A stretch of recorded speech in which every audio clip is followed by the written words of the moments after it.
Hello students, our next topic is representation of vector. So there are two ways through which I can represent a vector.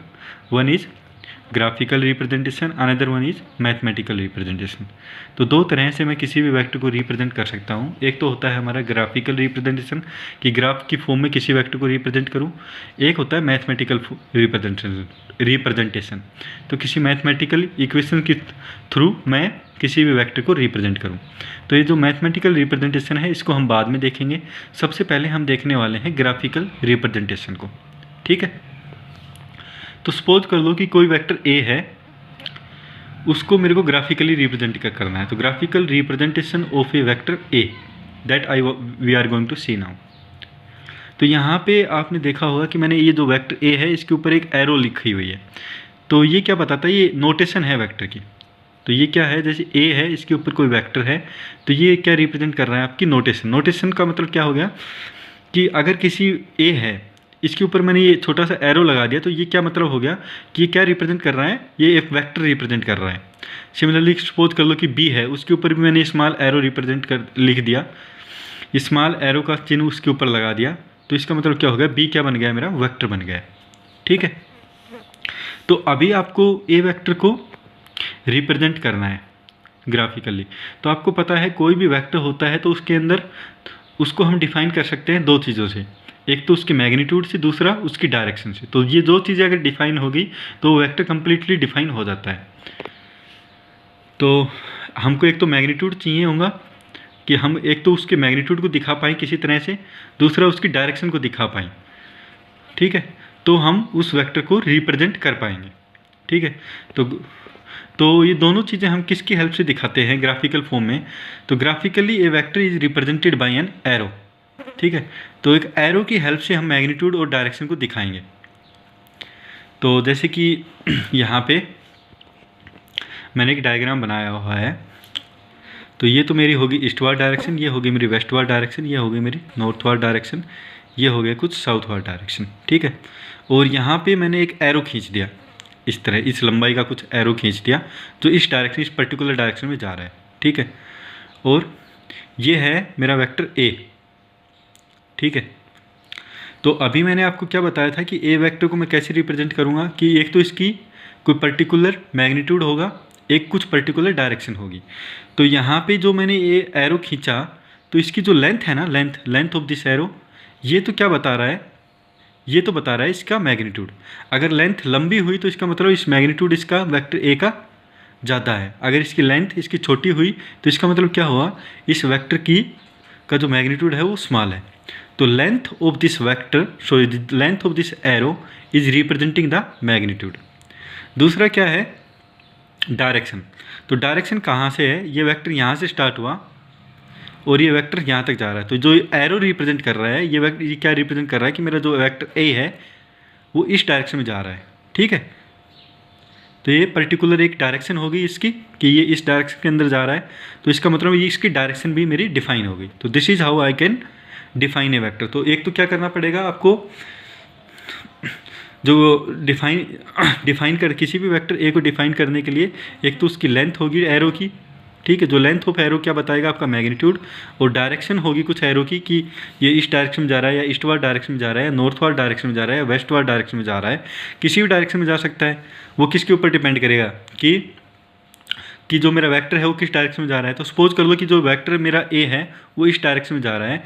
तो ये जो arrow जो represent कर रही है, क्या रिप्रेजेंट कर रही है, ये रिप्रेजेंट कर रही है मेरी डायरेक्शन ऑफ वेक्टर. ओके. तो ये जो वेक्टर का ये है, ये जो वेक्टर है ए जो मैंने रिप्रेजेंट किया है with the help of an arrow, तो इसको तो मैं बोलता हूँ let's say A, point A जो होता है मेरा स्टार्टिंग पॉइंट. और इसको मैं कई बार क्या बोल देता हूँ, इसको मैं बोल देता हूँ टेल. और ये जो वेक्टर बी है जहाँ पे एरो का एंड हो रहा है, ये जो पॉइंट है इसको मैं बोल रहा हूँ लेट्स से पॉइंट बी. और ये क्या है, मेरा एंडिंग पॉइंट ऑफ वेक्टर है. और इसको मैं क्या बोल देता हूँ, कई बार हेड बोल देता हूँ. तो tail of vector is from where the vector is starting, और एंड ऑफ वेक्टर और head of the vector is where the arrow is finishing, where the vector where the vector is terminating that is head and from where the vector is starting that is tail. Okay तो length of arrow तो क्या बताती है, जैसे यहाँ पे मैंने already लिखा हुआ है, वो तो बताएगी आपकी magnitude of the vector. Arrow का जो सिंबल जो रिप्रेजेंट करता है वो बताता है आपका डायरेक्शन। ठीक है,